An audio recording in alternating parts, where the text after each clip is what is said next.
আজকে আমরা খুবই অল্প উপকরণ দিয়ে রান্না করে নেব লাল ডাঁটা চচ্চড়ি। ফার্স্টেই আমরা তেল দেব, পেঁয়াজ, কাঁচা লঙ্কা, পাঁচফোড়ন দিয়ে ভালো করে লাল লাল করে নেব। পরে লাল ডাঁটা দেব,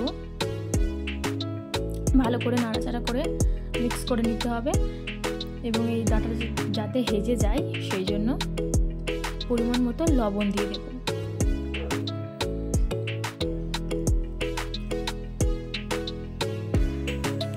এরপর বরবটি দেব,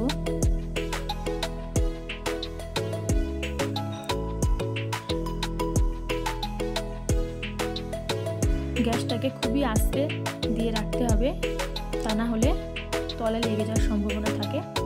তারপর আমরা কুমড়ো দেব,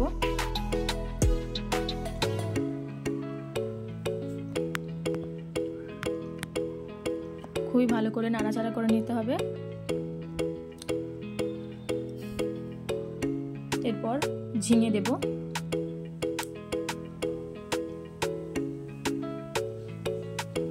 ভালোভাবে নাড়াচাড়া হয়ে গেলে, জিনিসগুলো হেজে গেলে এরপর আমরা হলুদ দেব, জিরা দেব, পাউডার আর কি, আদা রসুন,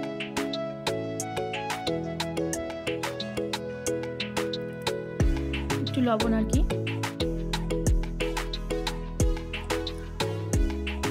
গুঁড়ো লঙ্কা দেবো না, যেহেতু আমরা প্রথমে কাঁচা লঙ্কা দিয়ে রেখেছি।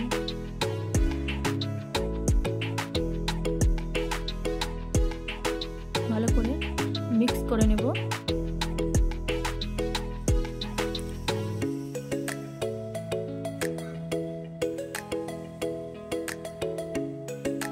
এই তো আমাদের রেডি হয়ে গেছে লাল ডাঁটা চচ্চড়ি।